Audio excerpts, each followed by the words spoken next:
Yes. Welcome, everybody, to Cheers to the End, the podcast where we watch the world go up in flames and toast to our maybe survival. Each episode, we pick a movie that depicts the end of the world as we know it. This could mean a few different things: dystopian, Armageddon, catastrophe, doomsday, Ragnarok, or any other version or phrase of the word that you can think of.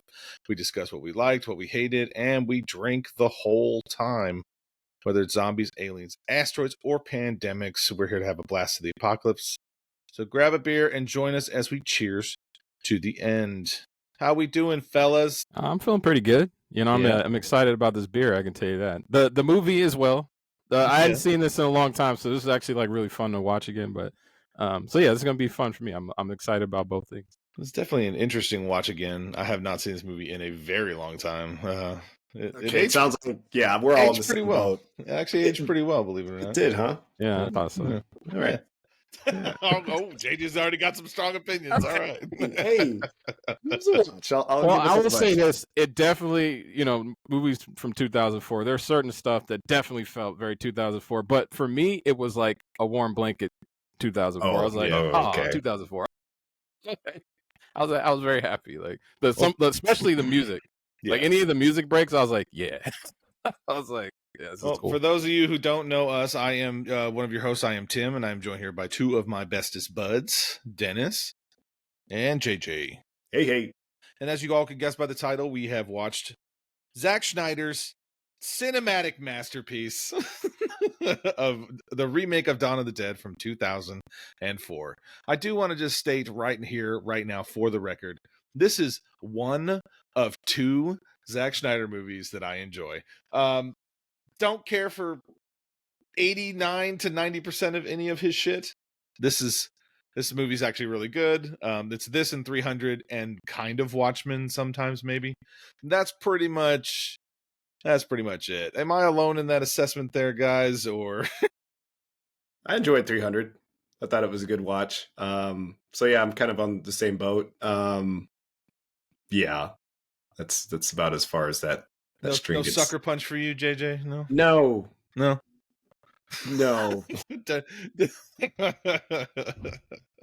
We have a friend. He actually listens to the podcast, so hopefully he hears this. Shout out to Javon, friend of the podcast. He likes that fucking shitty ass movie, so he can eat a whole dick on that movie. That's all I have to say about that. It's a little harsh. No, it's not. You should be saving that kind of rage for Batman versus Superman. Dude, I have a special type of rage for that fucking movie. That is one of the worst movie I've ever seen. Ever in my life, dude. Like legitimately probably top 5 movies, like worst movies I've ever seen. No, it is. There's no competition for me. It is the worst movie going experience I've ever had. And it was so bad that I was like, you know what? I gotta go back just to make sure. And like you 10 watched minutes it twice in the theater?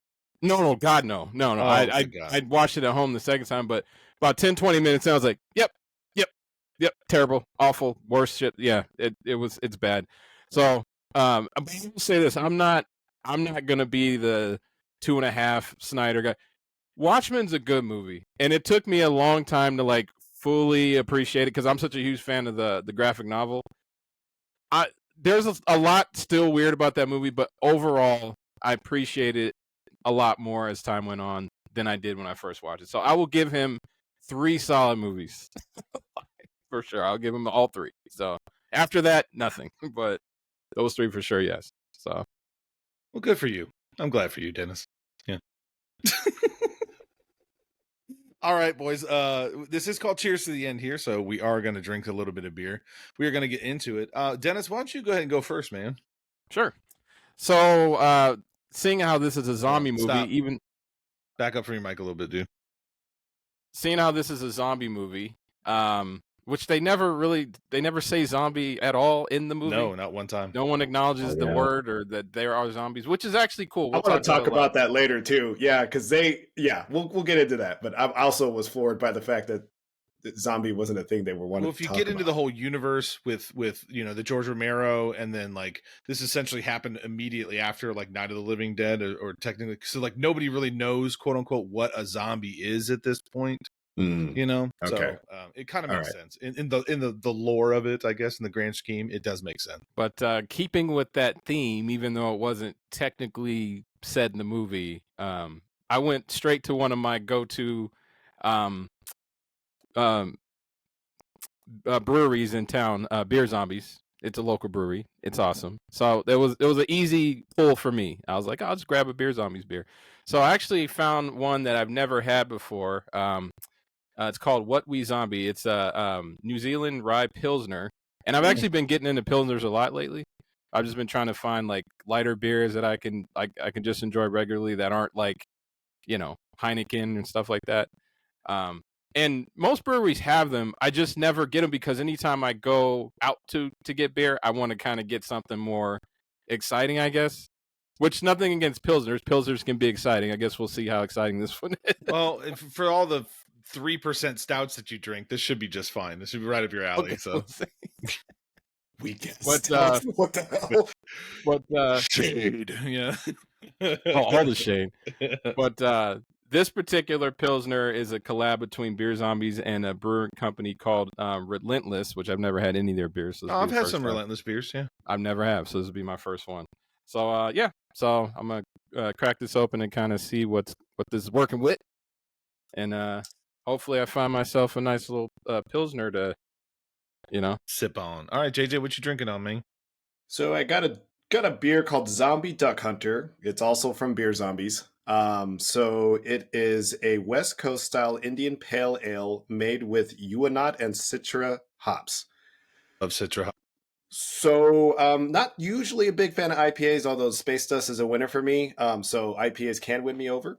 We'll That see. is so weird to me too, because it is a bitter ass beer, man. Like it really is. Like typically people don't like IPAs because they're so bitter, but Space Dust is a bitter beer, man. It just captured my heart out of no idea why, but so other than that, it's Run the jewels, I love if anyone's ever listening, just look up Zombie Duck Hunter. You're gonna love what the beer can looks like. So we pretty much have a duck hunt zombie. Nice. But I'll give it a shot.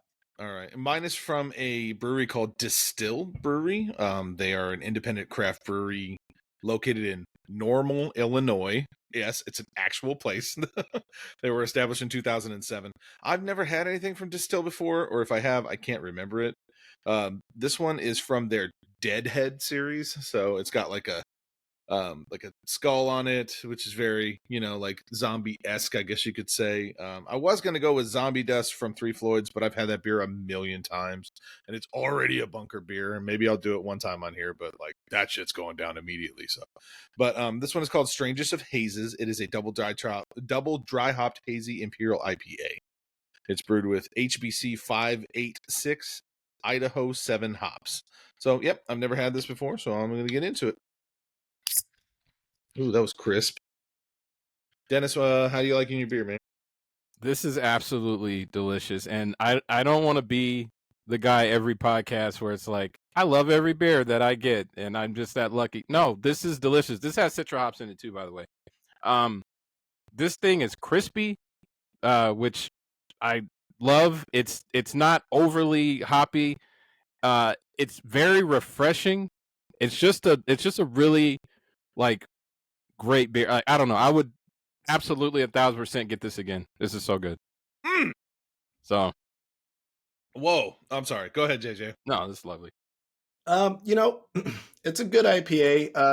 It's not sweeping me off my feet exactly, but it gets the job done. So I'm gonna go with we're all right, but I'm not doing backflips just yet. I need a little bit more time with it. I got you. Mine is fucking delicious, dude. Holy shit. I'm impressed. It has like a nice tangerine flavor to it, almost like on the front, like a little bit of mango. The nose is absolutely incredible. You get a lot of fresh fruits, a lot of like fresh orange peel, tangerine peel, things like that. Yeah, it's super, super, super good. So, but anyways, we have been taking a little bit of feedback in for these past couple episodes that we had, and I'd say the number one complaint is that we've run a little long. So we are going to try and switch up the format a little bit here, and hopefully we can keep it, under 4.5 hours. And when the podcast runs longer than the movie, there's probably a problem there, right? So rather than break it down scene by scene by scene, we split it up into 3 acts.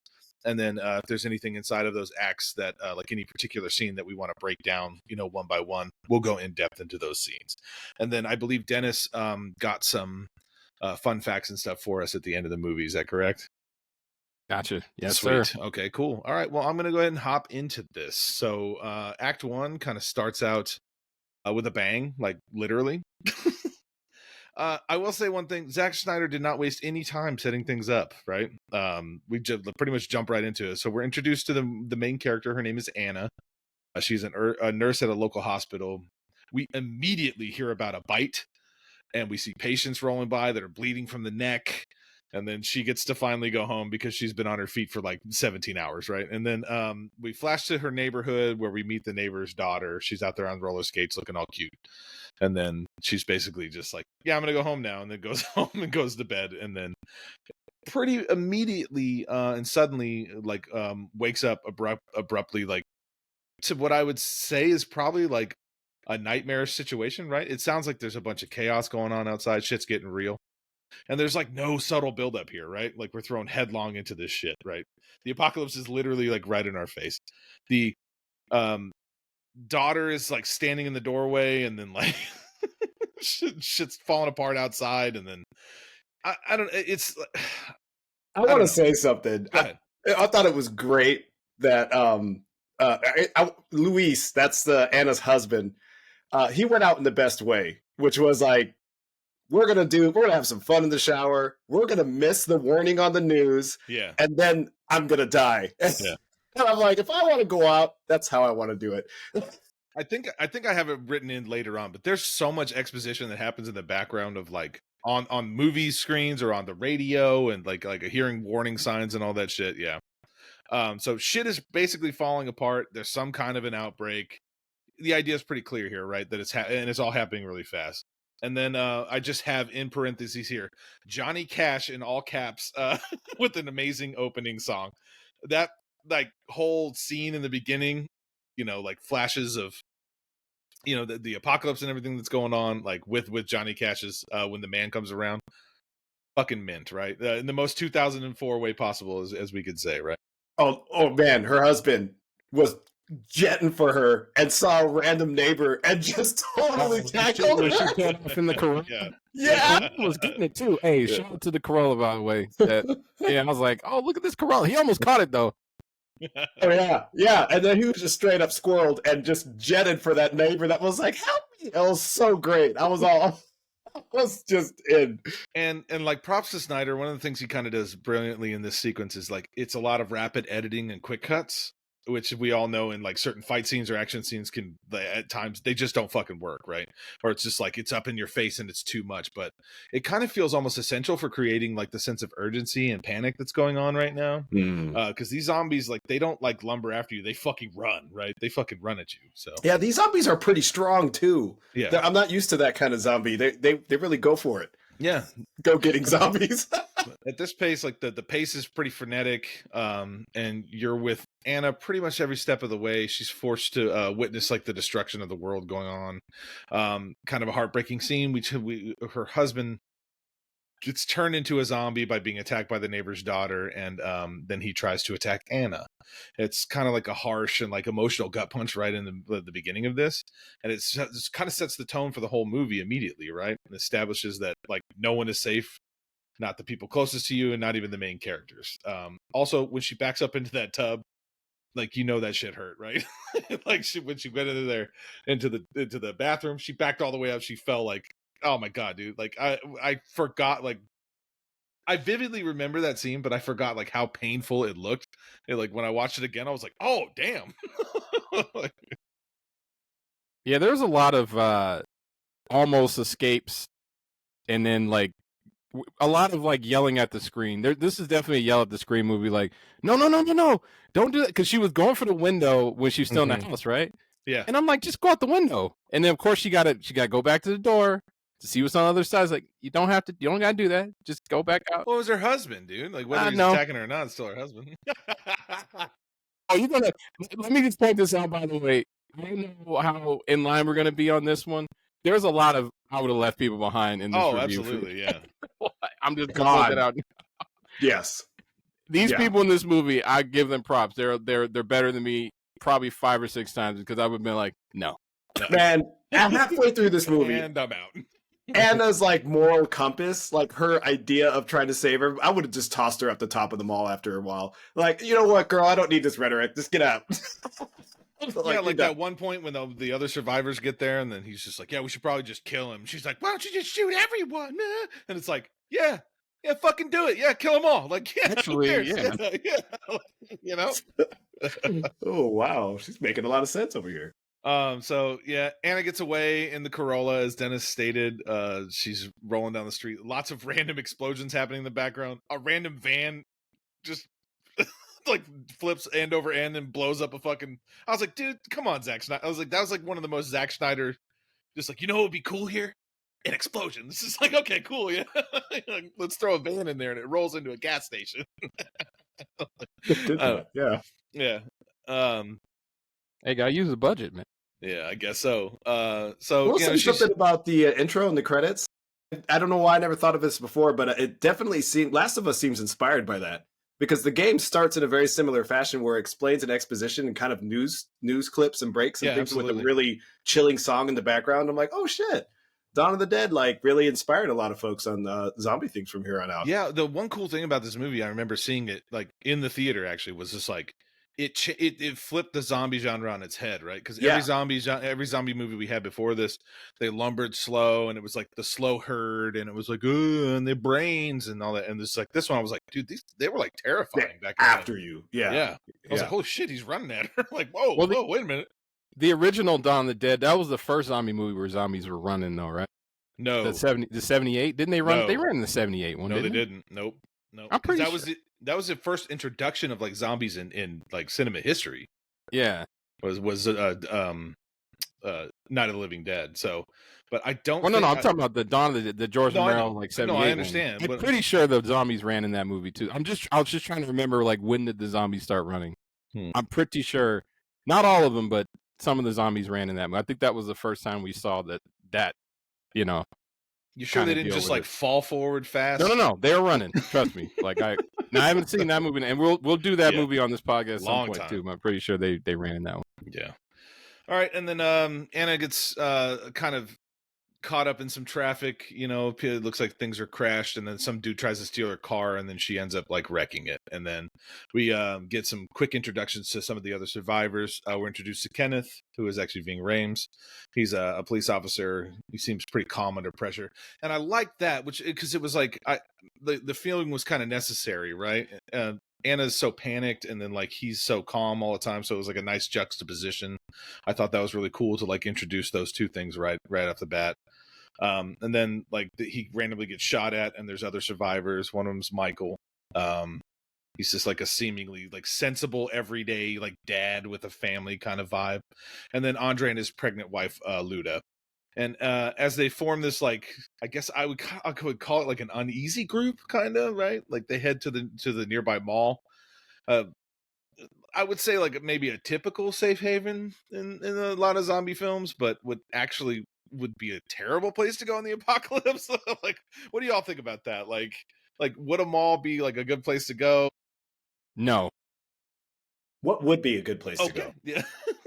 What are you looking for? Someplace with high fucking windows where they can't get in easily. 1 or 2 exits that you could easily block off, I would imagine. Like maybe an office building or something, but then it'd feel like they'd have less supplies there. Like that's one thing. But like going in the mall, like think about how many doors there are in and out of a mall. Like just think about it. You know what I mean? And a lot of those are glass, right? And like maybe it's shatterproof. Like he said, shatterproof, bitch. But like maybe, but eventually they're gonna get in. Like, you know what I mean? Like there's too many variables there, is what I would say. I think the supplies are great, you know, but I think either it's going to attract a lot of survivors or it's going to attract a lot of zombies or both. Right? We can all agree that the hospital is the last place you want to go, right? Oh, fuck yeah. Yeah.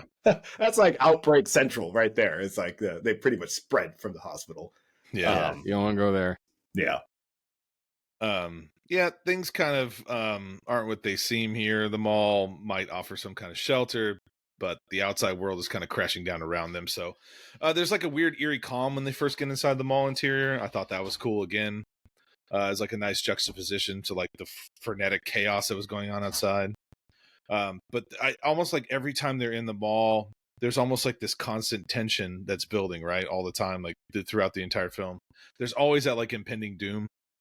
But like it was just like kind of creepy to see like the large. He did like a lot of like wide shots too, where you can see like the large open spaces of it. It was kind of unsettling, just not seeing as many people inside of there. Then they try and clear the mall. They get attacked. Then they run into CJ. Shout out to CJ. Hey, The CJ, man, I got some thoughts on Mr. She CJ. is as a it goes on. fucking asshole, is badass character, yeah. And I just put CJ and cronies because I really don't remember their name. He has two other fucking security. Two other dudes. I don't know. I had Those a just name for other them. It dudes. was like Minion A and Minion B. Yeah. Yeah. They're all mall security guards. But CJ to me is kind of like he gives me the vibe of like the guy who couldn't cut it as a cop, so he ended up pulling security gig instead. Like he's got a huge chip on his shoulder. Yo, what mall are the security guards strapped up like this though, man? Like, damn. I was like, yo, what the hell? Like, and look, this is a big ass mall. Don't get me wrong, but No, it's these huge. guys were like, come What on, was the man. state they were in? Wisconsin? Was Minnesota or Wisconsin? Yeah, they're It was in Milwaukee. Wisconsin. It was Wisconsin. Yeah, a mall in Wisconsin needs that kind of firepower. Apparently, maybe it's a bad side. I don't know, man. One thing worth noting in for me anyway is like the mall kind of becomes a character. Like it's almost like a microcosm of like society almost, right? At first it seems like a strange sort of like refuge. It's offering food and shelter and like a sense of control, but like it quickly turns into like a place random of zombies in a emotional closet. tension. Yeah. Random.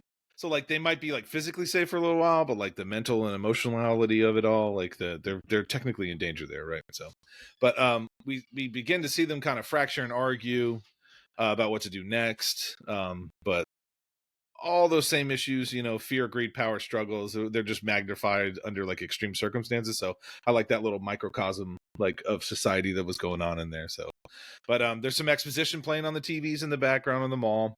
On how to kill the zombies. That dude's like, oh, this dude's fucking speaking truth, yeah.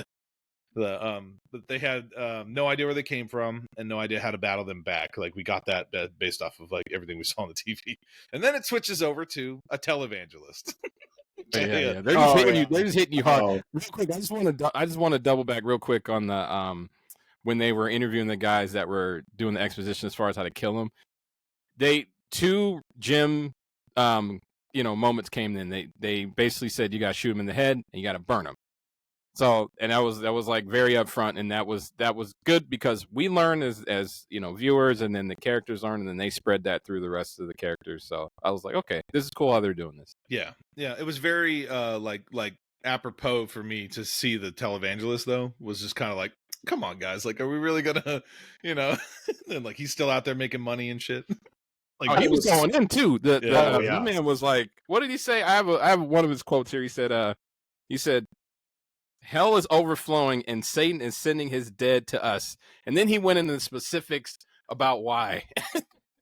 And I was like, damn, all right. It just reminds me of that meme of that one guy who has that stare when he looks at you. And it's like, it's that, God, what is that meme where he's like, why are you gay? Yeah. It's like that guy, that evangelist was totally having that look. Like, oh shit. He was waiting for this moment forever. He's like, he's like, now I get to really say all this bullshit and blame it on these zombies. All right.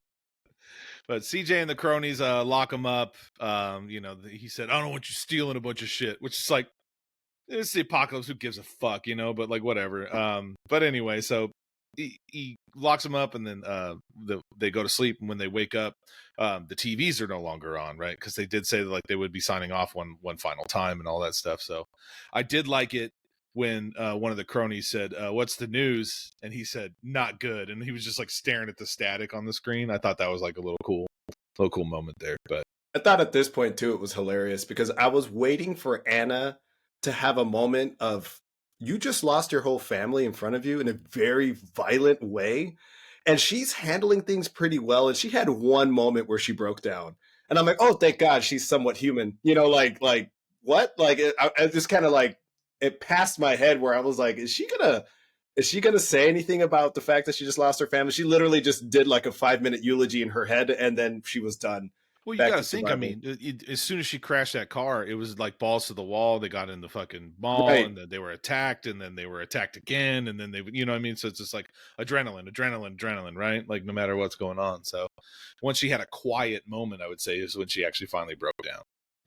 Yeah. But for me, it's like it's a small message. It's like, hey, everything could be cool, and then suddenly your family's wiped out, and whoever's left is just surviving. Right. Just do you, fam. Yeah. Just do you. One of the things I do want to point out is they do go to make coffee, and the coffee place is called Hollowed Grounds. I was like, okay, okay, Zach, all right, Mister. But I'd say pretty much by the end of like Act 1 here, the group is kind of settled in, but they're starting to realize that their quote unquote safe space is slowly like becoming more like a prison. Like they're getting more trapped in. There's more zombies showing up outside. You know, that threat is ever looming, and they're not as isolated as they think, right? So, and then I'd say the second act kind of starts with the truck. There's a truck barreling towards the mall, and like they're up on the roof. Also they painted on the roof the they have like an SOS or alive inside, you know, out on the roof just in case any helicopters or anything fly by. But they do see a truck like barreling towards the mall, towards the loading dock, and of course CJ doesn't want to open the doors for anyone, but he's pretty quickly overpowered, even though he has a gun. I was just like, okay. Table that they flipped was actually on screws that could easily be. Yeah, they kind of went in there and just. I think at any point they were just biding their time for when Yeah. they were going to just kind of overthrow the Three Stooges there. I think they were kind of just waiting till the perfect moment, Right. and they were just like, all Actually, right. Kenneth, like, you know, he's obviously a police officer. Yeah, he He's just trained kind of for hold that. Like, yeah, he's like, whatever. So they overpower him, and then they throw him and one of his cronies, because one of the other cronies turned on him, which is how they were able to get the upper hand. They threw one of his cronies into the holding cell. As the rest of the group, they go down to help the people in the truck. Now, this scene I thought was pretty cool. The way that they backed the truck up, and then they got out of the truck, and like all that stuff was cool. But like on the inside, they couldn't tell what was going on, so they ended up opening the door and try to go out and help them. But they were actually like going up on top of the roof. I thought that was a really cool scene. So they do I'm sorry, in my notes here it says we meet I put in quotations, a ragtag bunch of red shirts. Yep. If there's one thing about this movie, you can always tell who's going to die in this movie. Absolutely. Yes. Yeah. And even when they try to at the end think they're throwing some kind of surprises, you still knew that person was going to die. Right. So yeah, at every point you were like, oh, they're going to die. This person, this person just came. Oh, they're going to die. Yeah, right. It was pretty. And there was one woman that went in who was clearly infected. Like it just wasn't clearly even like it was infected. Like, you just fought a bunch of these outside, and you're gonna let this bitch in. They brought her in in a wheelbarrow, bro. I was like, you need to wheel her ass right back outside. Like, what are you doing? This is when that point in the movie was when I lost all respect for Anna as a nurse. Yes, like I literally flew out the window, and then she's like, "Guys, I think it's spread by them being bitten." And I'm like, "Did you not watch what happened to your husband? Like that." Really just happened that way, but I'm glad she put it together eventually. Right. Yeah, eventually they did. Yeah, and I had this thing going on where it was like the girl came after her, you know, when she was obviously a zombie, and you know she stabbed her in the head, and she was like, "Oh my god, she tried to eat me," and she was like, "But she wasn't a zombie yet." Like, oh. I mean, she was pretty fucking fat, I will say that. She could have just been hungry, right? She had some Cheetos on her. She's fucking sweating. They're like, get her some food. Hi, man. She didn't have time to say her name. She got a pulse stuck in her head. But anyways. Oh, fuck. Yeah. So, I mean, we meet a bunch of other characters. I'm not even going to go into them. They literally have no personality, and they don't fucking matter. They really don't. There's a dad and a daughter. The organ player. Come on, the organ player guy, right? Nope. Yeah. No, that doesn't count. That's gone. What was his name, Dennis? Oh, exactly my point. All right, look, there's an old dude with a messed up ankle. There's an old lady who smokes cigarettes. There's a whore who's blonde. There's a dude who fucks the whore. There's a dad and a daughter. The dad dies immediately, and then there's the fat chick. Now, and like the guy that gets with the whore, Steve is an important character. I remember Steve. Yes, he actually turned So out. we got to give Steve. Okay. Steve took CJ's place as the man you want to hate. Yes. I thought Yes. that was interesting. Yep. Yeah, so, Okay, right when that's Steve fair. came in the movie, he became fair. the head asshole, yes. Yeah, that's fair. and the baton was passed to Steve. So As you a, remember as a Steve. fair point, I will say yes, Steve. Yeah. We will recognize Steve. Yes. yes. And he seems to play the same person in what's the show that he plays in? No, he's not. Modern He's Family. wildly different in Modern No, for Family. me it was the same guy. No, it's not. No, he His wasn't. He voice is wasn't the this same. much of a piece of shit. No, his inflection and his voice may be the same, but he is not Oh, the same okay. character. All yeah. right. All right, all not right. not at all. Subject- Also cool moment. We meet the man on the adjacent roof, Andy. Like he runs like a fucking gun shop, and they end up communicating messages back and forth with marker boards. So they end up like being able to. He becomes kind of like an affable side character almost, you know, like they're playing chess with the dude, and he's just like fucking popping people that they're like calling celebrities and shit. And he's I'll talk shooting more in the about crowd. him. He was, Yeah. I had everybody and as a character, like who's going to survive or who do I want to survive. Andy was on my list of I hope he becomes the main character of the story and Yeah. lives and outlives everyone. Yeah, I got my wish. Yeah. Anyways, we'll get to that. we By get the to way, it has to be pointed out that Andy had all the guns. yeah. That's I mean, right. Well, All of it. He was in a gun store. Yeah, so, he was running a gun store. Yeah. So. yeah. So that will then actually comes into play later on in the movie. But yeah, all the guns. So they have. But here's the thing: Andy has all the guns. Doesn't They have have all anything the else. food. Yeah, They have all the food. So yeah. So there's kind of All right, so the fat, clearly infected girl does come. She does die and then come back, and this is how the characters find out how people are turning through bites, because they were saying that she was bitten, and they found her just like strolling on the side of the road. Right. This is really where we see the cracks start to appear within the group. They start like quarantining people, and then like survival becomes like a day-to-day effort instead of like, oh, we're all having fun and we're going to hallowed grounds and making fucking lattes and shit, right? It's like you may have food and shelter for now, but for how long, right? So we start seeing different personalities of the survivors emerge, and it kind of creates a fascinating dynamic. Like Michael, I didn't really care for at first, and he really grew on me, like as the kind of like everyday dad, the family man, right? Oh, our Best Buy employee. That's what I called him, man. He was. He went, he did yeah. say he was selling Best Buy TVs. Yeah, he did say that. Straight up. Yeah, I'll buy a TV from him any day. But what I will say is he is like one of the only people that is trying to hold on to some sense of normalcy in this, right? Like he's trying to remain like pragmatic about things, and he's trying to have like some sort of like normal existence inside of this. Whereas like, you know, if it's a threat, we need to get rid of it because it's going to affect our way of life, you know, that sort of thing. Oh yeah, he became a kind of the the hero in a way, because he's willing to do the things that nobody wants to do, but he's also willing to work really hard for even the bright, hopeful things. So Right. you know, so that's really cool that a character like that comes into play. Yeah, And- it was almost like a bright spot in like a super dark, like, you know, time, right? Like right. he every other character was either super depressed, or they were just like fuck it, and he was just Yeah. like no, like we need to have some sort of like level-headedness about this, right? Mhm. And then there's Andre, who's like randomly becomes fiercely like protective over his wife and kind of isolates her a little bit.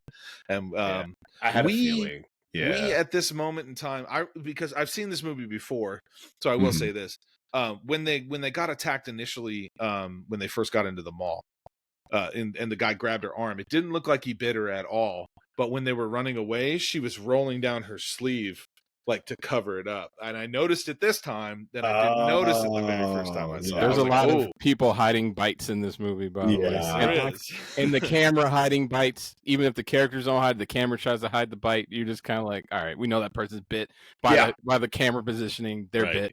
bit. And you could also see Andre's he had like a marked shift in his tone once he found out that the bite is how it's transferred, right? So Yeah. like Oh, He walked off immediately when Anna Yes, said he that. did. I thought he was going to just go kill peaced out. somebody. Yeah, because she said the when they were talking about the wheelbarrow lady, Anna said the bites killed her and the bites brought her back, right? That was what she was saying. So then, she goes, explains that to the group, and then Andre immediately just like beelines for Luda after that. Right. Yeah. But like, it's kind of like another juxtaposition where Michael is like trying to make things rational. He's acting purely based on emotions, right? Rather than practicality. And that comes back to bite him. Almost literally. Yeah. So. Well, but I like how the film really starts to explore like the human aspect of the survival, like how are people handling grief and fear and like moral dilemmas, right? Because like we're about to come up to like a really big moral dilemma. But it does come once all the survivors get in there. There's this really cool scene in particular. It's the dinner scene when they're all sitting down. I thought this was a great scene. It was like a great exploration of like the humanity and the different personalities that are present in the group. And then like hearing Michael talk about, he said that the job that he was worst at was being a husband, but the job he was best at was being a dad. I was like, damn, dude, like I like you even more now. You know what I mean? It's just like I didn't want to like you as much as I did, but now I do. Yeah. And everyone else is just like, yeah, fuck it. We're smoking cigarettes and we don't care. End of the world, woo. Like, and then the power goes out. Yep. This is when the shit starts to hit the fan. Yes, this is when shit really starts to break down. So the power goes out, and then they go and ask CJ if there's a backup generator or anything. He says, yeah, it's on the third floor of the parking garage. But the parking garage is like underground. It's not like a normal, above ground parking garage. So they pull CJ out of his cell, and they have him travel down to the third floor to try and turn the power back on. This is one of the best scenes in the entire movie, in my opinion. I don't know if you guys agree with that or not, but I love this entire scene. They find a dog down there randomly, and the dog seems to be like largely unaffected by the zombies, right? Which will come into play later, but we don't realize what's going on right now.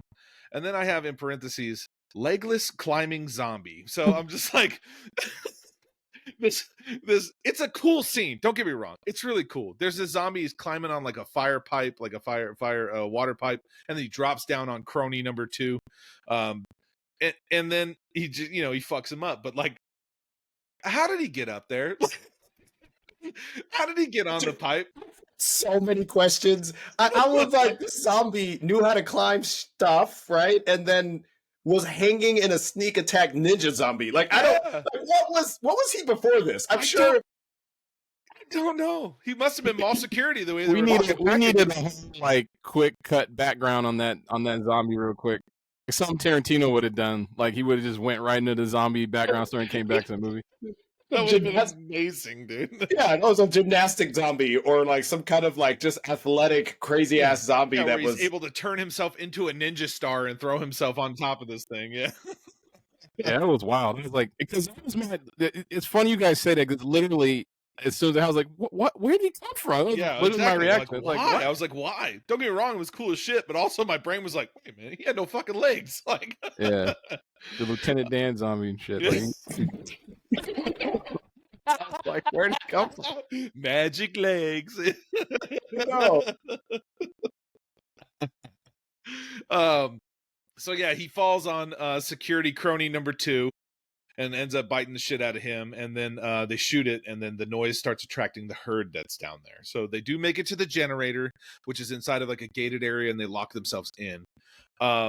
And then they start popping zombie heads through the fence, which I thought was really cool. But Michael gets the idea of pulling the gas out of the generator. Remember, they said to burn them, right? So he pulls the gas out and starts spraying it all over them, and then CJ lights them on fire. And then and we get a classic Snyder slow-mo. Zombies are burning while the group stares on longingly, and I'm just like, they were. I mean, it was like an intimate moment almost, where there's. Yeah, where they're just like staring at him, like it's like you just gonna watch him burn. I guess I don't fucking know. They might join him, just push him a little harder. Pretty much, set me on fire. Maybe, yeah.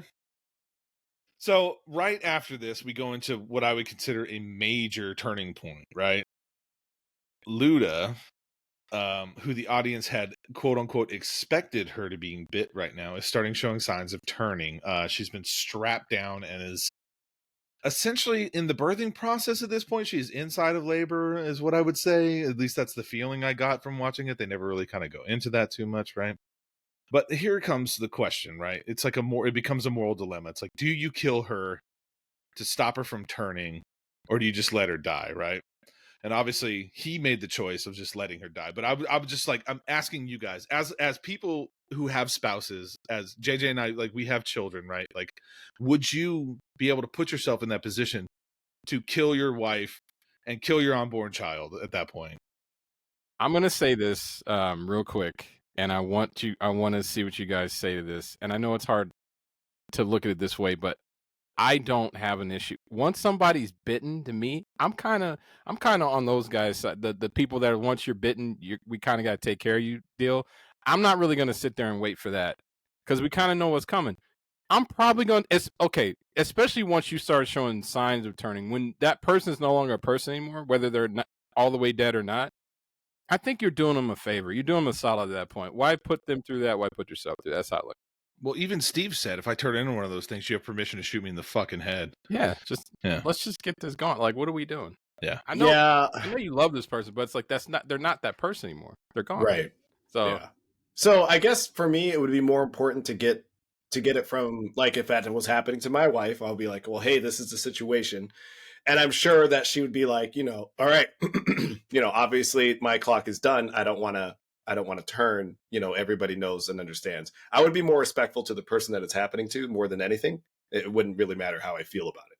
So it's like, yeah, if she's done, I'm done. If she wants to hang on, like, I'd have more questions. I might turn into that situation where it'll be like, she's hopeful, I'm hopeful kind of thing. And the only thing I would be hopeful for is what would happen with the baby. Because some stories, and I don't want to send spoilers, right? But some stories have said that if you get bit and you have a baby, it could be the miracle that could save everyone. This story shot that down fast. It's like, I was like, hey, it's a miracle. But no. Yeah. Not at all. No Ellie here. Nope. No.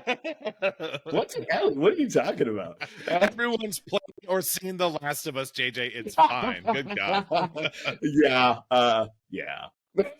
So, yeah. But that's it. That's my take on it. Okay. But I think this becomes kind of like a central moral dilemma in the movie. And like, it becomes one of the first moments that we see where the group's decisions are deeply personal right now, right? They're not making things based on like irrational movements, or it's just like, this is personal now, right? Like, do you save your loved one, or do you make the cold rational choice to protect the rest of the group? You know what I mean? Like, in my mind, and like, my wife and I, she's read the Zombie Survival Guide by Max Brooks like probably 3 times, like legitimately. And we talk about it often. Like, she's just one of those people that's just like, hey, in the event of a zombie outbreak, what do you want to happen? And I always tell her the same thing. I'm going to have a pistol that has 15 rounds in it. I'm going to shoot 14 and put one in my fucking head because I don't care anymore. The world's ended. Why the fuck do I want to survive? Like, that's my thing. Like, I'm just like, get it over with. Like, what are we doing? Like, for what? For what? Why? You know what I mean? Like, why? Anyway, that's me. I realized it got super dark there, and I apologize. Yeah, I was like, no, I mean, that's it. It's a. What are we doing here? I don't know. For me, I haven't really thought about it. But if I were to think about it, I was like, listen, I go where the kids go. Like, and if I have to be sacrificed, it is what it is. Nope, like, I'm going this style, baby. I'm shooting all of them and shooting myself. That's it, man. We're out of this bitch. Well, you know what I'm living for? To reference another zombie movie, Zombieland. I'm living for a Twinkie. I'm living for a beer if I find one.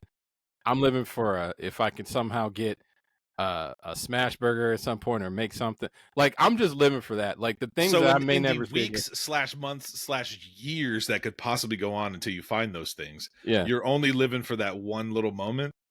I mean, yeah. I mean, I got to keep going. No, look, if I have my family with me. Why do you have to keep going? Why? Because he just told you. I just told you. It means that much. It means that much to him. It means that much to me. This is not a shock to me. Because Dennis would be absolutely the person to do that. I would at least say I want to at least have one of these things before I die. Sure, I get that. Just out of sheer greed and arrogance, I want that.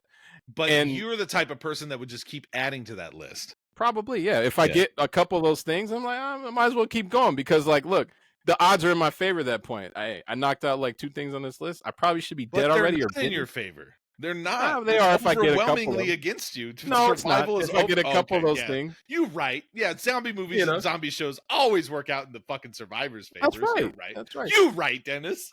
That's on me. I apologize. Saying, like that if there is a bright side to look on, the little things, the small things that keep you going. Can we all come to the realization, like I think they did, that there's no real right answer, right? There's no right answer here, right? Except I'm right. And there's but ultimately this is like survival in its purest form, right? Each character has to like grapple with the morality of their decisions, and then the stakes are greatly higher as resources dwindle. Do you really want to put yourself through that? Do you want to put your kids through that? Do you want to put your, like, what happens when you run out of food? Then you got to go fight somebody or kill somebody for their food. It's just like, do you feel good about that, Dennis? Like, because you're the one surviving. I mean, if it's on my list, you know what I'm saying? Like, hey, that's a moral dilemma, but they got something I need, and like, come on, man, gotta do what I gotta do. And I feel like if I have a Twinkie in my pocket, like Dennis is gonna take me out. Where ends meet like a motherfucker, right, Dennis? Yes, like sir. You gonna meet up in their house and end up with their shit. Yeah, I got it. Right. I got it. I do what I gotta do, man. Survival, I do want to say this though, in between these scenes that we were talking about. I have a feeling that dog is working for the zombies. What? Every time that with the zombies. Every time that dog does something, Chips. Every time Chips does something for the team, it ends horribly, including the ending. Okay. Everything. We'll get to Chips later. Oh, okay. All right. Yeah, we met him, by the way. He's in the parking lot. He came outside and he alerted the zombies to them, and that's when we got our ninja zombies. Our fucking Lieutenant Dan. Yeah, I got it. Yeah. Oh man, poor Chips. All right. So here's for me is when Snyder actually really starts ramping up the tension, right? Like there's the inevitable zombie threat outside. There's like a pretty massive crowd that's building up outside right now that we saw. But it's also the human element, like the decisions, like the emotional baggage and the breakdown of society that kind of becomes even more dangerous on the inside of things. It's almost like the real horror is not just the undead, but like the way that people start to lose their own humanity under pressure. Right. And in I would say, particularly brutal scene, Luda dies. But the baby starts moving inside of her stomach, and then she turns and comes back, and then he puts like the belt in her mouth so she won't bite him. And then in his mind, Andre's mind, I should say, he's like, I'm gonna get this baby out, right? And he had that belt ready. Yeah, he was ready for this. This was not a surprise to him. So That's interesting. I think he was just hopeful. I think the insanity was taking him over at that point. I think he would just focus on the baby. Yeah. More than anything at that point, and was just kind of hopeful that this would just be a regular baby, and he would have something to hold on to. Yes, from his family. But at this point, it's an emotional level. It's an emotional, almost insanity, like you said before. Yeah, like the dude is literally going insane at this. He's point. losing his mind. Yeah, clearly.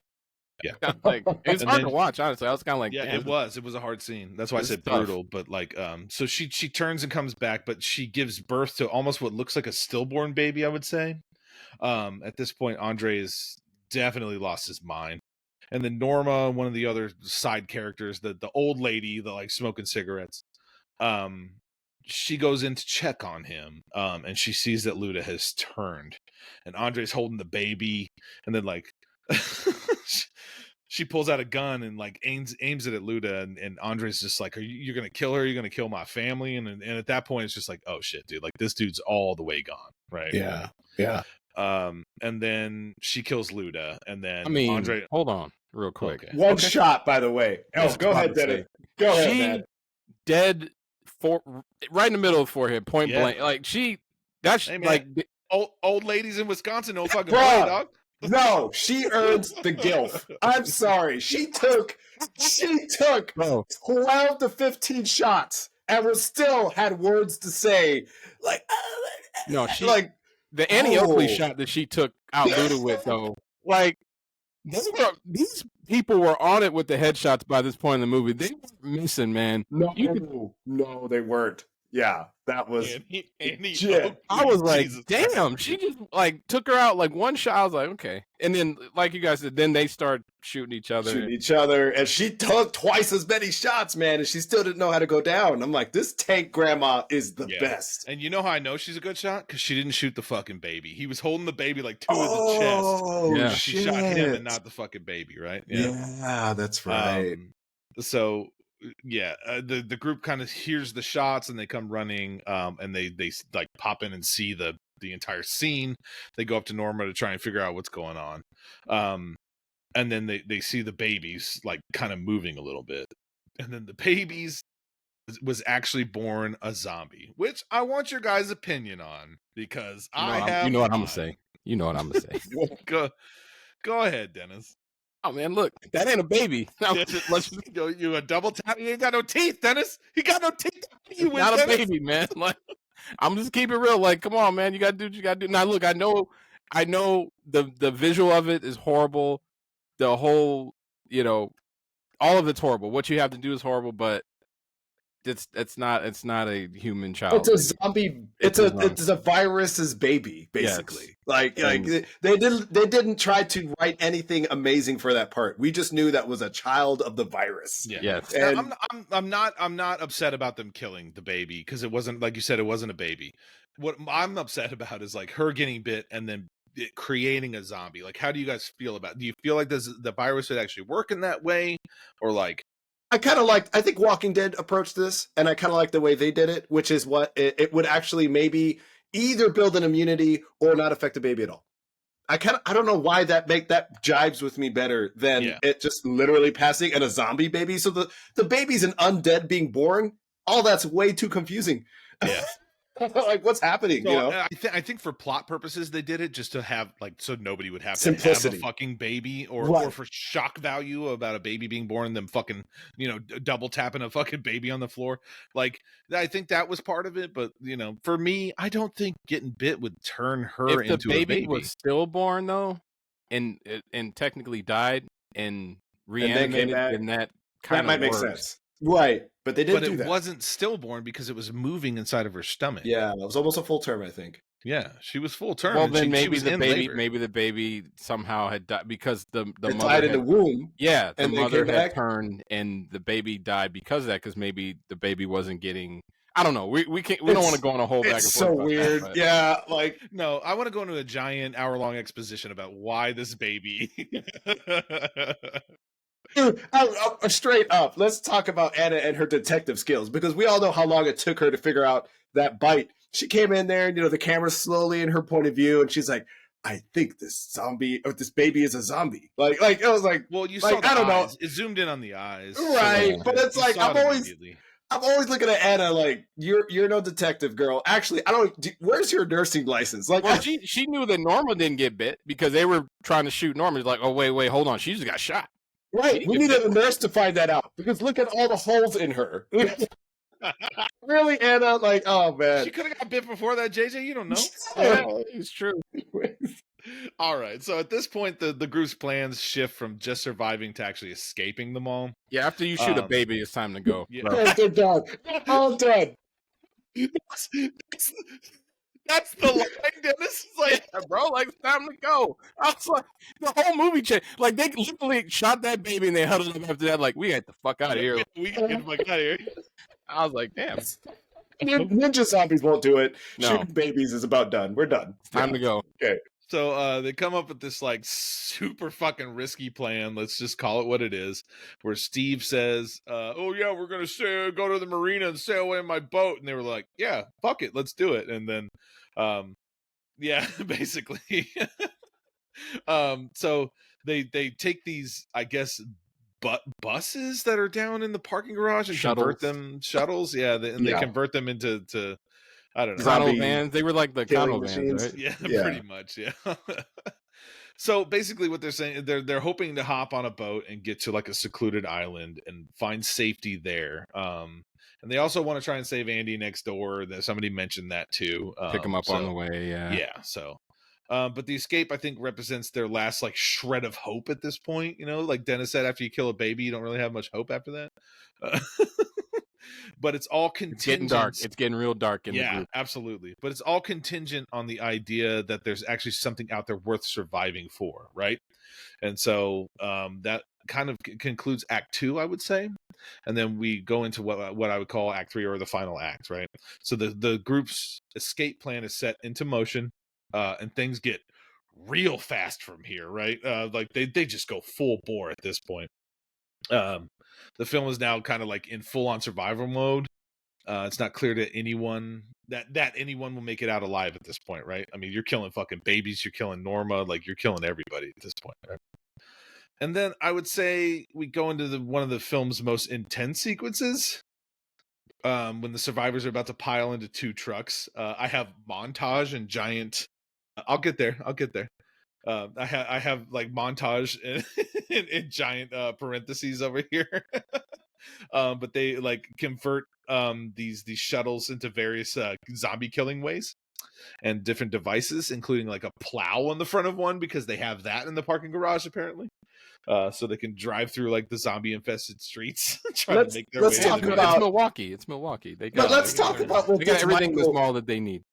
What gets Michael laid in this movie is the fact that he thought ahead about how to kill zombies off of a car, and Anna was just like, "Oh my god, I just can't handle this." Oh my god, bring on the chainsaws. Wait a minute. That was the breaking point for her finally to Yes, she's to had give it enough. up. Yeah, so I gotta give it up now. She's like, Oh yeah, no, this man is going for it. Look how hopeful he is. He's waiting to cut zombies in half off of this fucking car. And so anyways, that's what does it in zombie apocalypse. Apparently, your ever hopeful ability to think about how to kill zombies will get you laid. Yeah, 100%. Yeah, and killing babies. Okay, so so Kenneth holds up a sign that says 5 days, and then Andy holds up one that says hungry. He's like clearly malnourished, and he's like starving to death at this point, right? So they get really upset, they try and formulate a plan, is what I would say, to try and get him food. And they realize that the zombies aren't interested in the dog, right? The dog that they found down in the fucking JJ's famous dog over here. Oh man, fucking dog. Chips is not who you think Chips is, man. He's working for the Horde. Can we also point out, like, you know, obviously I don't expect acting to be like 100% A tier in this movies, but when that girl couldn't find her dog, she's like, Chips, Chips, Chips, Chips. I was just like, oh, shut the fuck up, dude. Like, Jesus Christ. Oh yeah. I was touched by her performance in that. Oh, scene. were you? Yeah. That Chips, actor. Was that before? Screw-worthy performance that she gave? Was that before or after you saw the scene of her getting screwed? Like which they kind of all meshed together at that point. Okay, get it. Did they show her getting screwed? That wasn't her. It wasn't her. I thought it was two. There was 2 of them. There was the blonde. There was a blonde, and then there was the one that was obviously that fell in love with the security guard. Yeah. I don't know. Was she one of them? Screwed, did they? No. Wasn't she in love with the security guard though? Yeah. You never they never showed it. They never. You just saw Steve like banging out the other. Yeah. We'll get to that. Which no one cared about her. No, and absolutely not. She met an untimely end. I don't even care to reveal that now. No one cares. I love that scene, by the way. We'll get to that. Yeah. I'll say I cared more about her dad, and they shot him immediately, than I cared about her. So, and she was there for like almost the whole film. Didn't give a fuck about her. Yeah. So nope. So they realize that the zombies aren't interested in the dog. So they come up with an idea of packing food into the dog and sending it over to Andy. And he has like a little trapdoor, doggy door on the front of his shop. So he opens it up, but the zombies get him, and he does get bit in the process. And I love the way you find out about it, because they send over a walkie-talkie as well. And he goes, "Damn, those things bite hard." And it's just like, oh shit, damn, he got fucking bit. So while this was happening, I was typing, this is my exact words that I was putting for my notes. Yes, please get Andy. I want him to be our main character and only survivor. Damn it, well, he's dead. Lamau something. That was my notes for it. Another one bites the dust. Yeah. Oh my god, I'm a zombie. Yeah, that was great. So I have dumbass red shirt number 6, aka Nicole, wants to go save her dog. And so she dives into the truck that they came in and drives over to Andy's and just shoot her. Just fucking shoot her. No, right. So they came to save her, but they were actually just refilling their ammo. Yeah, so more or less. yeah, so everyone was in agreement. We need to do this, but she's a part of kind of who we want to save, but we don't really care. So they mount up a rescue plan to go get Nicole and the dog, which they end up going through the sewers, which I thought was really smart. Like, you know, it's like, okay, they're not just gonna like run out or like get another car and drive over there. Like, I thought it was kind of cool to like show a different, you know, biome, I guess you could say, different environment at this point. So they get to Andy's and get inside the doggy door. Kenneth or Ken kind of has a hard time getting in, but he ends up getting in, not getting bit. And then you see Andy trying to get to Nicole. Nicole kind of like holds up inside of a room, and then he says, "Sorry, brother," and he ends up having to like put him down. Yeah. Which was sad, right? Like, Right. it was like he became friends with him. Yep. And then Andy was no more. And they did say, load up on ammo and let's head back. And then So we're in agreement as far as the zombies, because we saw Andy lift up the sign. So obviously Zombie Andy had some personality that was still somewhat running, which makes sense. They did kind of mention that, because they're like, why are they coming to the mall? And they said maybe it's just some sort of like deep-seated memory or something like that. So they also kind of came back to that, right? With Andy raising up the sign. So if that mall was in today, nobody would be going. So maybe a mall. And maybe a great place to go. Yeah. Maybe it's a great place. Look at these old people. They're all in their 40s going to the mall. There's only like 10 of them. Anyways, go ahead. So they load up on ammo, and then CJ comes up with a really cool idea to take a propane tank and attach a flare to it and then throw it in the crowd and shoot it. And I love this because legitimately, if you shoot a propane tank with a bullet, it will not go off. It will not. It will not explode. Flare solves that problem. And so the flare is twofold, right? It shows you where it is in the crowd, as well as it ignites it, right? Whether Zack Snyder actually knew that, or he was just doing something to look cool, don't know. Practicality, though, in real life, that's exactly what you should do. Yes, 100%. So, badass CJ once again comes and saves the fucking day. So he throws it out there. Who's that zombie who was going to throw it back? Who the fuck was that zombie? I'm sorry. I'm skipping scenes. I want to talk about that zombie because you're good. Yeah, you're good. Oh my god. Anyways, go ahead. Yeah. And then they get out and get back into the sewers, but they're unable to like get it closed in time. I forget what the dude's name is, but he falls into the sewers and hurts his foot again, and then CJ tries to help him. Red shirt 6. Yeah. This is red shirt number 5. Red shirt number 6 is Nicole. Thank you very much. Sorry. So, and then CJ tries to drag him, and then the zombies just get on top of him, and CJ does the good thing and actually executes the dude, and then lets him go. That was good. This is the only scene that I have a problem with narratively in this movie. They get back up the stairs, and then Steve is supposed to be holding the door and opening the door for them, and of course he's not there because he's a fucking tool. and he was, you know, he was over like fucking drinking Mai Tais or whatever. So Anna ends up opening the door. But when they're holed up at the top of the stairs and they have guns down and the zombies run up, they stop and they stare at them, and they slowly creep up the stairs after that. And I know it's just to build the tension, and I know it's just to, you know, like, it's a movie, Tim, get the fuck over it. Every other scene in this movie, they run full bore at them and they don't fucking stop. No, Tim, I'm going to side with you on this one.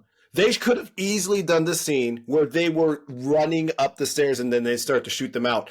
The whole tension building was like, well, what are these? Are these zombies just like, are they just, you know, just living the moment? Like, why would zombies be living in the moment and just like, we're going to fuck these people up? And it's like, it's like, were they playing with their food? It's like they didn't the whole movie. Why would they start now?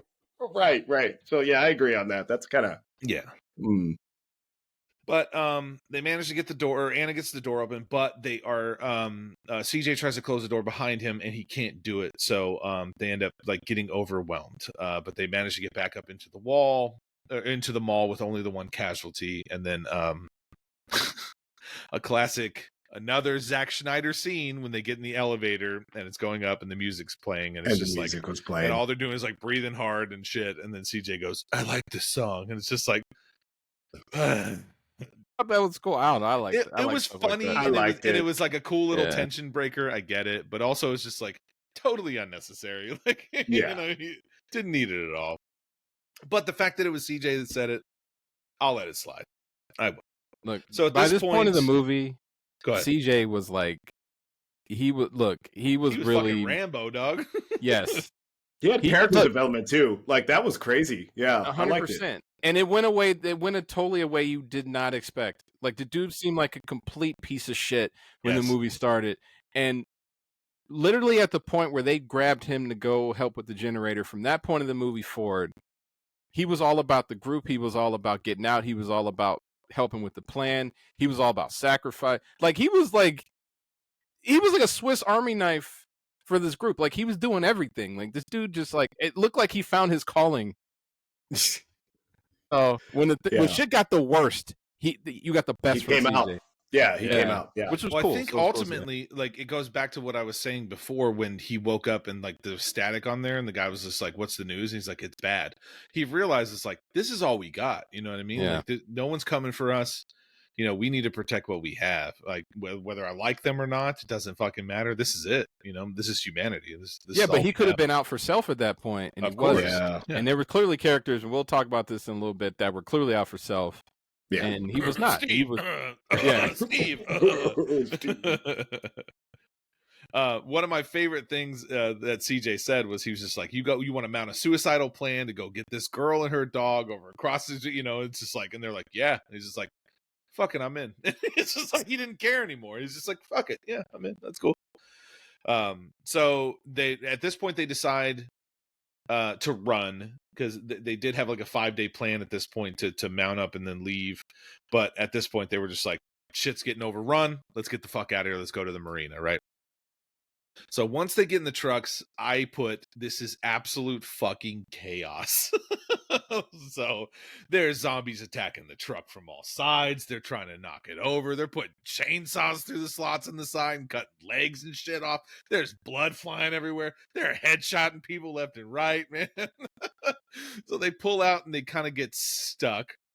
And then CJ pulls out a little ladder and he pops the top and he throws another propane tank with a flare attached to it into the crowd. And then JJ had a question about this zombie. Yeah, what the hell? Like, this is one of the only things I was kind of like, what are we doing? But CJ met this match in zombie form. nah, man. That was like Henry Rollins zombie, bro. Like, He was like unreasonably ripped too. Like there was no it reason for it. I was like, what are we doing?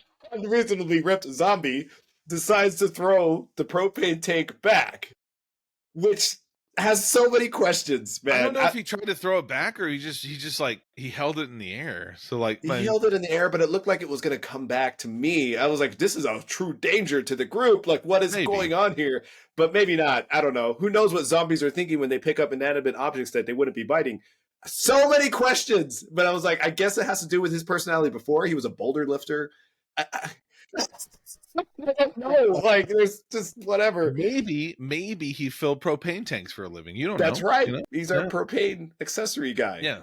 King of the So Hills. he clearly here. picks it up so he can see it in the crowd, and then he shoots it with a shotgun, which always bothered me because the first one that he shot was like with a sniper rifle, and he was hella far away. He threw it away, by the way, which I don't know why he did that. He literally threw the sniper rifle off of him like it was just like, get the shit away from me. And I'm like, you may need that, but nah, you got shotgun. And then he shot this one with a fucking shotgun, and then in the most Snyder like explosion ever, just like this tiny little fucking propane tank that's like has like a mini nuke go off in front of them. I actually liked it. Like I really did. Like I'm talking shit about it, but I thought it was funny. Yeah. It was an awesome scene. It really was. It was actually done really well in a traditional Snyder way, I guess you could say. Sort of like blending action with slow-mo and emotional weight. Like all of this stuff is happening at the same time, right? Yeah. Yes, there's a lot of fast-paced, like adrenaline-fueled fucking action that's going on, but it's also kind of tinged with this like sadness and fear at the same time, right? And like the survivors know, like with each step that they're getting closer to escape, like the cost of like the survival kind of grows, right? So like at the same time, they're paying for it for every like chance they get. Every they're paying step it of the for way, people. Yeah, and most of them die along the way, right? Like, correct. Which is crazy. But Snyder kind of plays with that beautifully, I would say. So it's not just kind of like about getting away from the zombies. It's also kind of like a psychological toll, like living through the nightmare. One of the trucks fucking crash. The dude like hard cuts that bitch in half with a fucking chainsaw. Like, All right, that is one of my favorite scenes. And the thing I like about that scene is if you just solidify what that scene is, you could absolutely see that scene as a blooper yeah. of the fucking characters. We're trying to survive. Oh no! And then yeah, that's That's what it was. I was laughing. This was a comedy to me. I was just like, oh, what? And then, yeah. So, anyways, that was for me in my head a complete blooper of characters. the only thing I didn't like was they literally used the last two characters no one cared about at that point to do it. Yeah. And they were like, let's just get these characters out of here.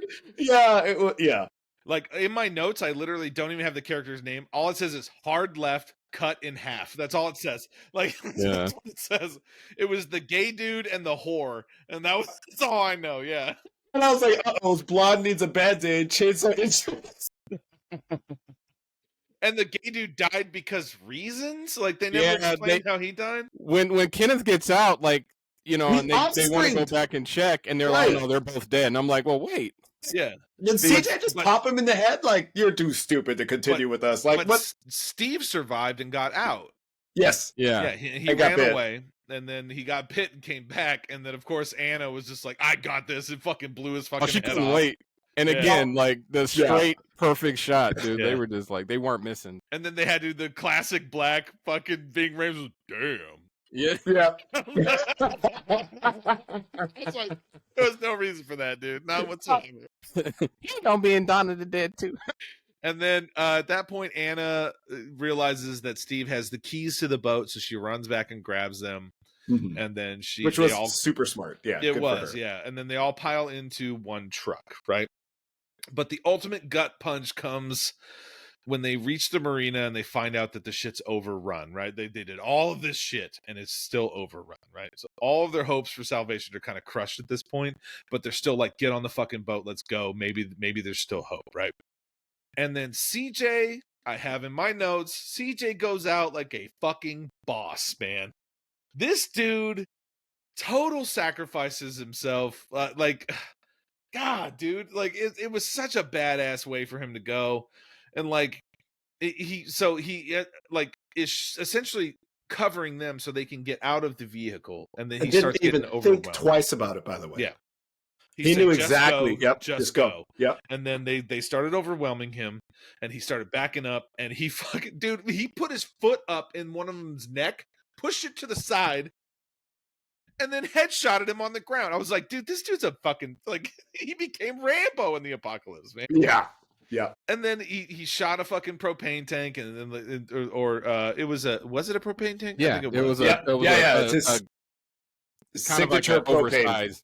Yeah, that's right. And then blew it up, and they essentially cut off the route for the zombies to then chase those people onto the dock. And then we come to the most tragic death of all.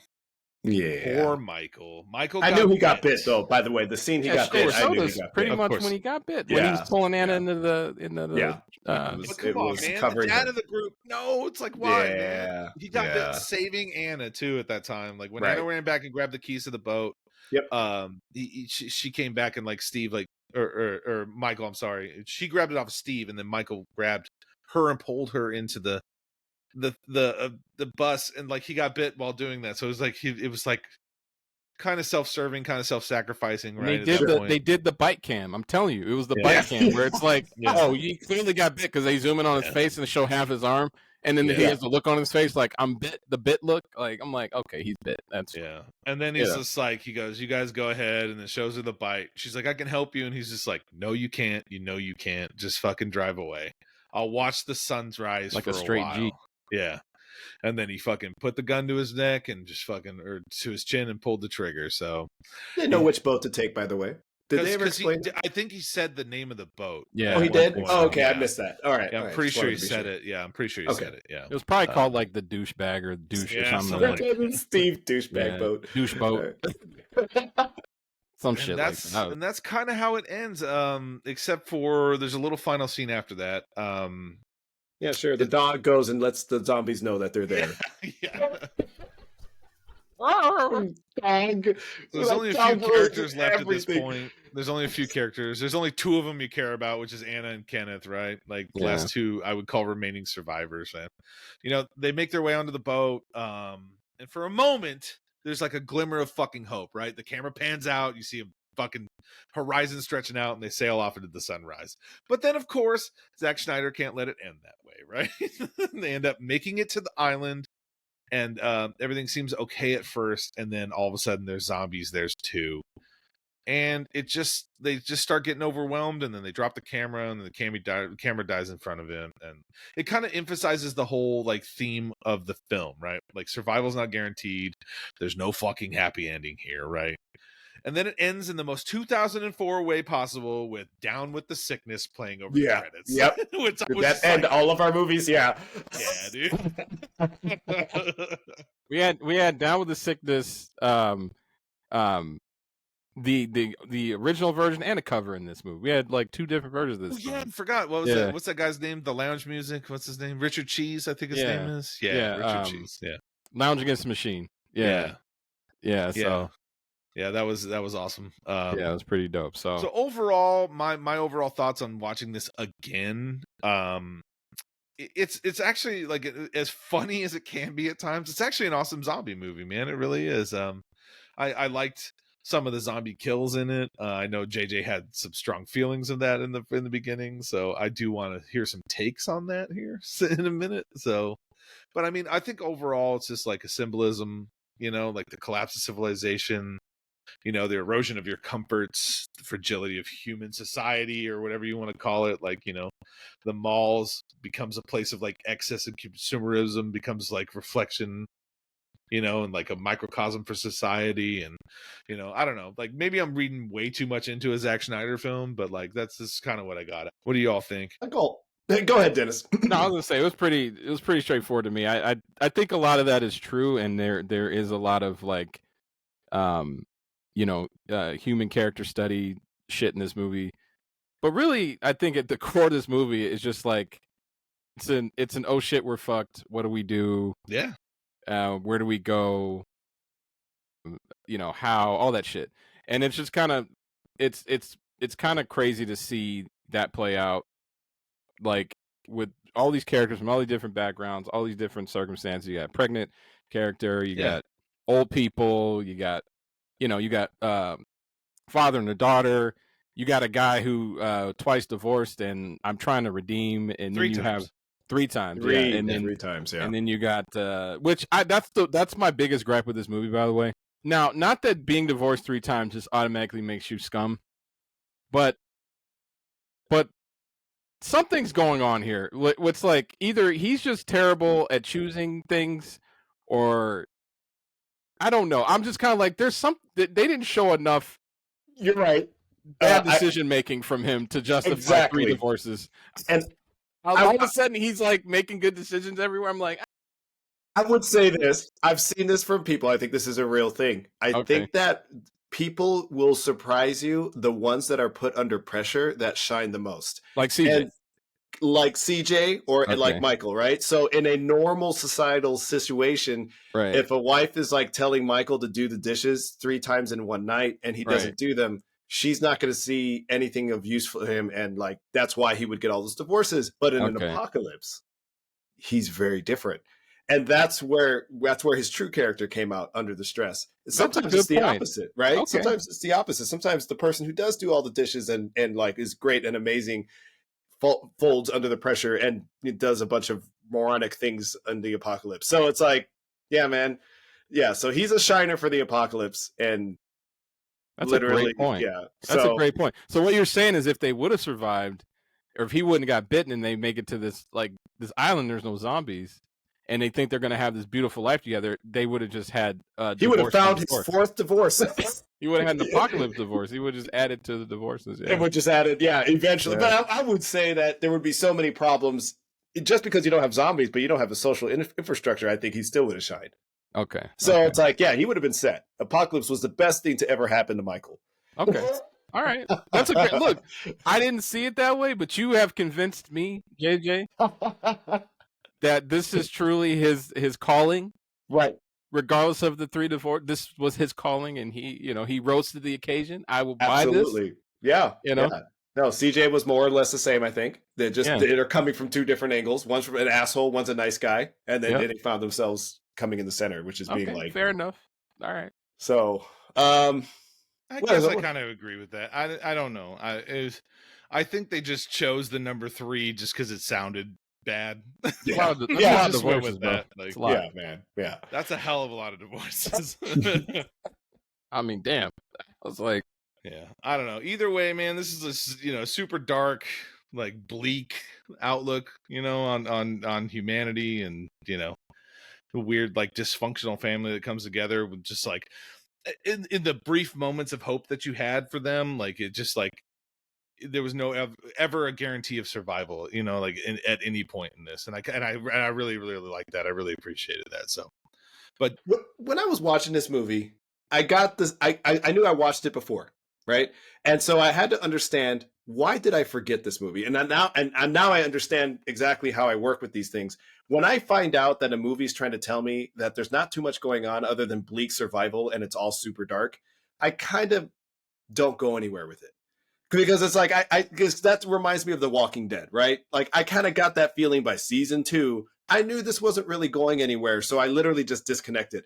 But this time, watching this, I did nothing but mostly laugh for most of it. Because I don't know why, but I just like, and I instantly knew that this is going to be a dark movie. There's going to be not that much hope in it. So you know what? I'm here for the shenanigans. And as soon as I parked in, especially the way the intro is, right? Like, you could just tell from the way, like, how ludicrous she's running from her husband, darts for the neighbor. The child is the one that bit them.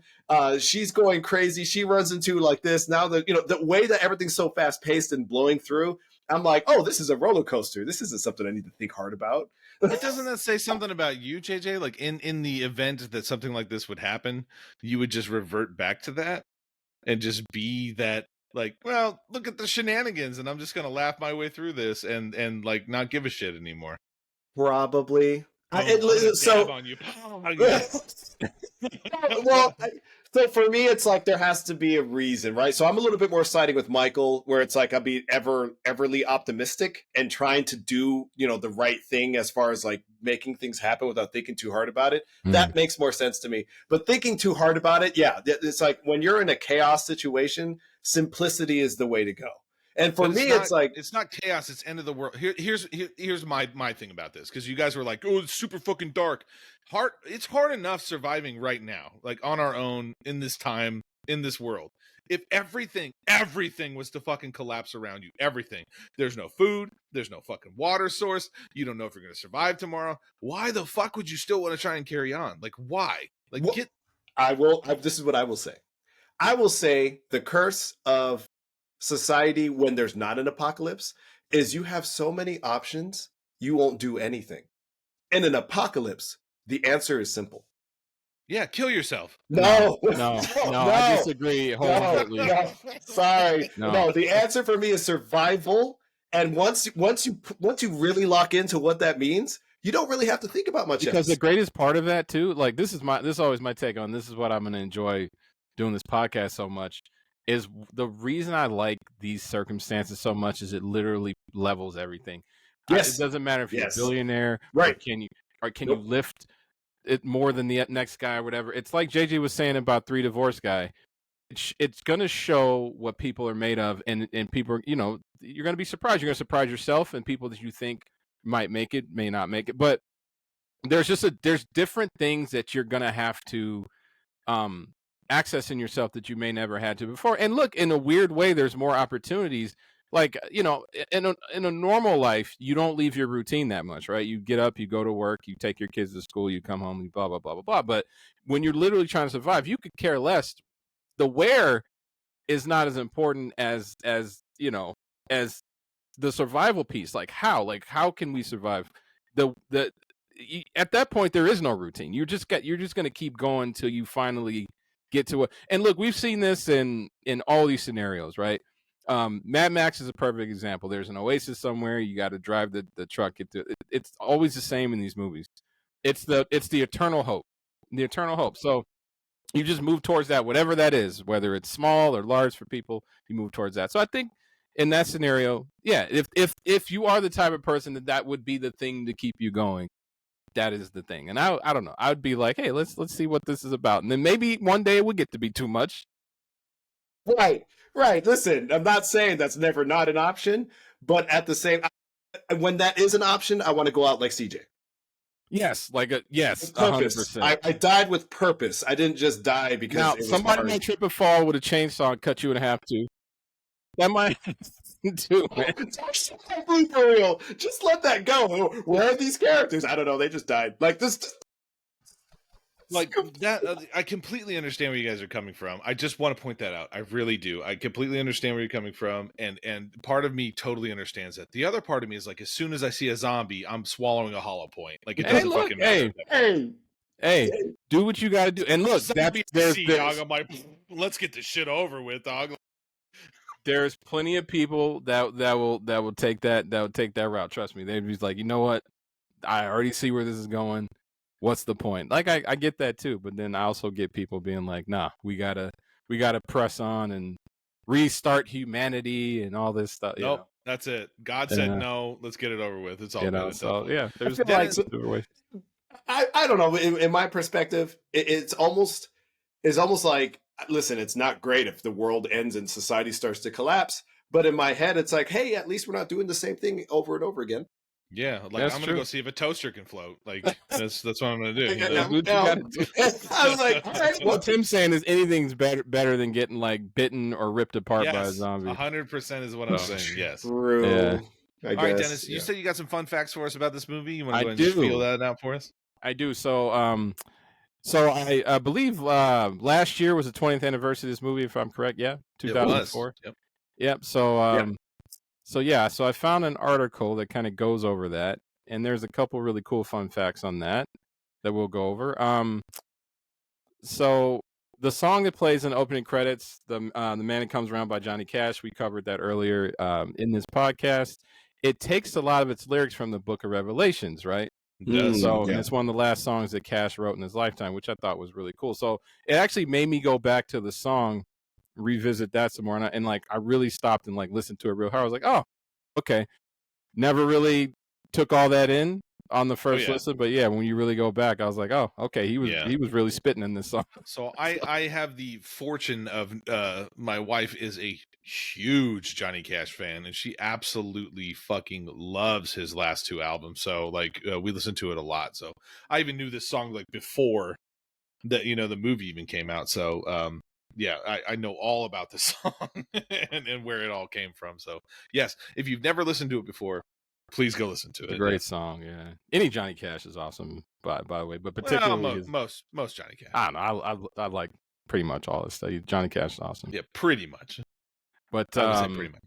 So a lot of the footage that news footage specifically that was used in the film is real footage, apparently. The shots of the riots and violence that play over the opening credits is actual newsreel footage. A lot of the newsreels that they used later in the film. That's why I felt so uncomfortable. Cool. Right. Yeah. Is real. So yeah.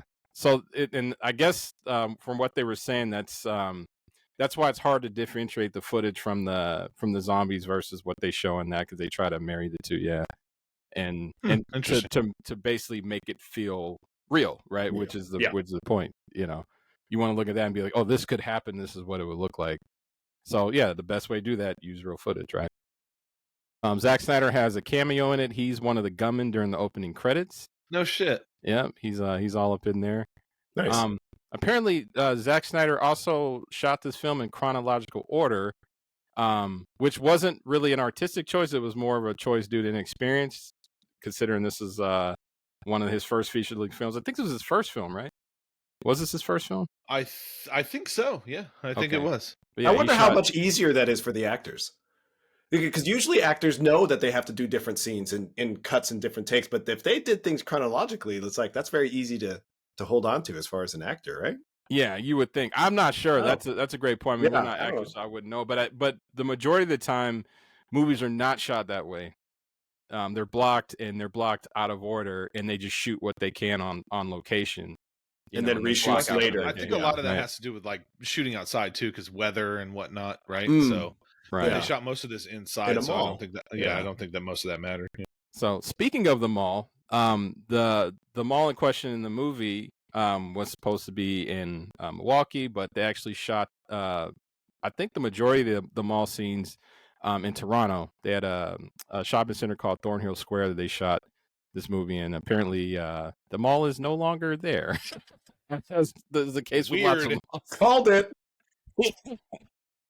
The 40-year-olds that went to that mall weren't enough to keep it open. So yes, you guys will enjoy this one from our previous conversation in the podcast. The amputees, rather than using green screen or CGI, Snyder cast amputees in the roles of zombies without arms or legs.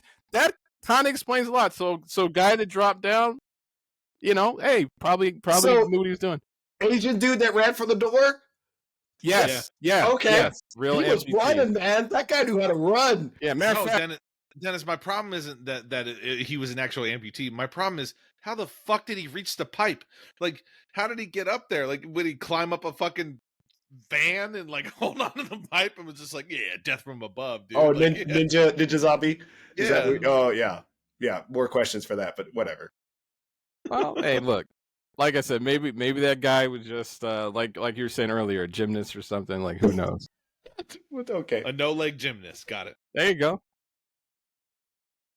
Special Olympics, man. So, you guys are aware that James Gunn wrote the screenplay for this, right? No, yes. I didn't know that. James Gunn wrote this movie. So apparently, the zombie baby scene was entirely Gunn's idea. Shocked. And yeah, it kind of is par for the course. Was it necessary? And apparently, Zack Snyder reused the idea of a baby zombie when he wrote and directed Army of the Dead, which was a Netflix show that came out in 2021. I never saw that, so by this point, I was completely checked out on Snyder. I have seen it. Yeah. Okay. All right. Yeah. So there you go. That's all I have to say about that. And the song that they referenced in the elevator, the CJ liked towards the end of the movie, is "All Out of Love" by Air Supply. Awesome song. And this is an interesting tidbit that I didn't even think about. The same year, Universal Studios distributed Shaun of the Dead. Simon Pegg and Edgar Wright zombie satire film Shaun of the Dead opened 2 weeks after Dawn of the Dead in the UK to ensure both films had a bit of breathing room. Yeah, I always forget these movies came out the same year. Yeah, so that's who Michael reminded me of, a Shaun that was like heroic.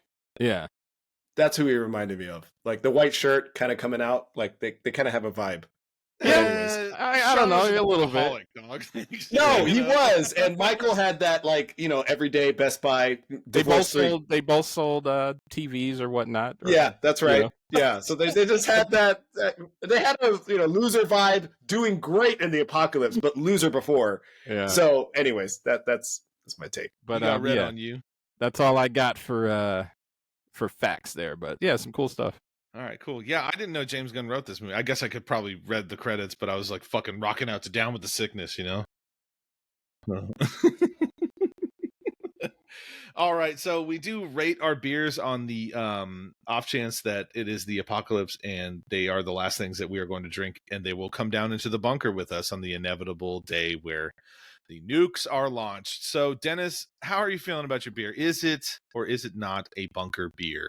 Now, like I was saying earlier, I don't want this to be a thing. Apparently, it's going to be a thing, and I just really like beer. But this one has to go too. I know there's not enough room for all these beers. Okay. Wow. All right, but this is probably one of the best pilsners I've ever had. It's very, very, very good. Interesting. This is typical Dennis, by the way. I could have imagined. It's got to go. Okay. You realize you're going to have so much beer in your bunker, you're going to actually have to kick out people, right? Hey, that's fine. I think We I went decided over this, what my JJ. priorities are here. Yeah, we went over this. He's killing everybody, dog. It don't matter. Everything Everybody but himself. beer. Huh? Yeah. So, JJ, yeah. JJ, how you feeling about yours, man?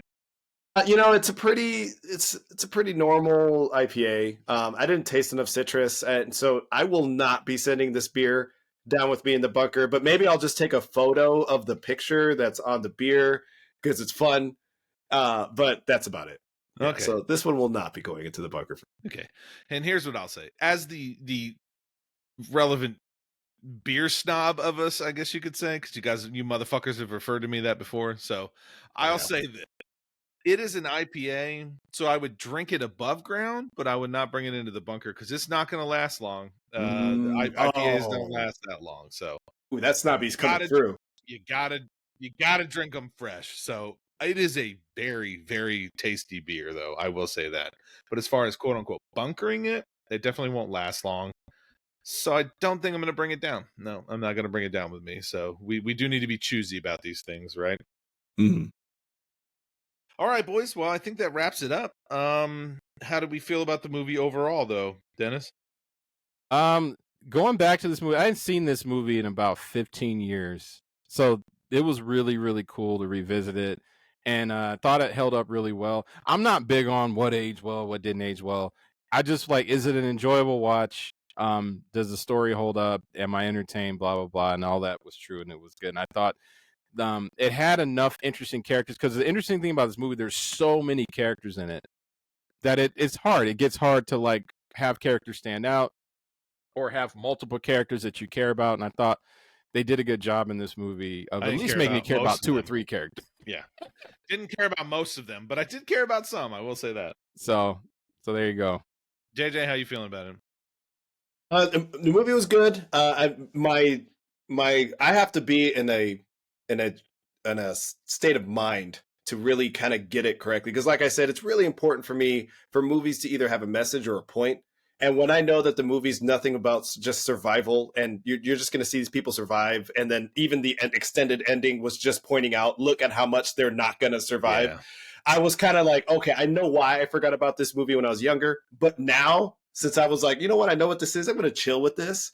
I had fun with the movie. It actually almost slightly turned into a comedy for me. So in that state of mind, I did like it. For that. I'll say the same thing I said at the beginning of this podcast. It is one of the 2.5 movies of Zack Snyder that I like. So I enjoy watching it again. Haven't seen him in a long time, so I'm glad we did this one. But we are going to wrap this up. We do give a random cheers at the end of this. So, Dennis, what is your cheers to this movie? This is going to be one of the hardest cheers segments ever for this. And I was thinking about it. I got about halfway through the movie, and I was like, I don't know how I'm going to do this. Because there's probably 4 things. Because it doesn't have to be a character. It could be anything, right? There's anything that it could be the whole event. You're just like, cheers to zombies or cheers to But I'm going to have to probably go with CJ, as hard as it is for me to say. I could not back away. Like the character development of this guy and him looking like a complete dickhead at the beginning of the movie to like literally being the hero. He was the hero of the movie. Yeah. Look, I know they were trying to push Michael as the hero. It was CJ, man. Like you get to the movie, shit would have really fell apart without him. And that's when you really kind of like look at a character and be like, if this guy wasn't there, they'd probably all be dead. Or at least more of them or half of them be dead. So no, I got to give it up. Cheers to CJ, man. CJ all the way. And he made the whole sacrifice at the end. It was just, I don't know. That won me over. If he'd survived, I wouldn't have said that. But since he blew himself up for the group, CJ. All right, JJ, go ahead, man. I had to wait to find out which one was Dennis, but for me, so I'll side with this one. Cheers to my favorite Gilf. She took an entire clip and did not go down.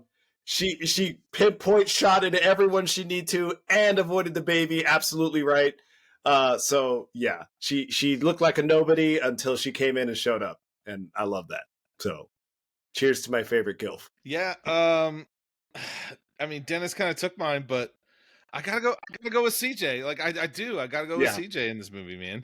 He ended up being the best character in the movie, dude. And I hate I hate myself for it because like he's such a fucking douchebag, and I hated that he had to die at the end. Like it was like such a reversal of like the way I felt about him, you know, and like the way he went out and like he kept calling everyone fucking preschoolers and shit, and like Weren't you mad? Weren't you kind of mad when the movie started making you like him?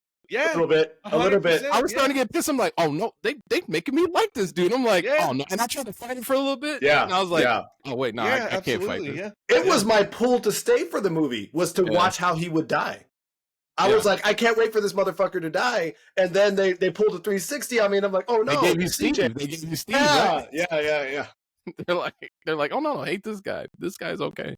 Yeah. I gotta give it up to CJ, man. So my cheers goes out to CJ. All right, so cheers to CJ, to the greatest gilf, and to CJ again. So all right, 2 CJs. cheers, man. boys. Cheers. Yeah. Cheers. All right, we are gonna wrap it up and get out of here. I have been one of your hosts, Tim. I am joined by Dennis, JJ. Yep. We're gonna get the fuck out of here. Y'all have a lovely night. Good night.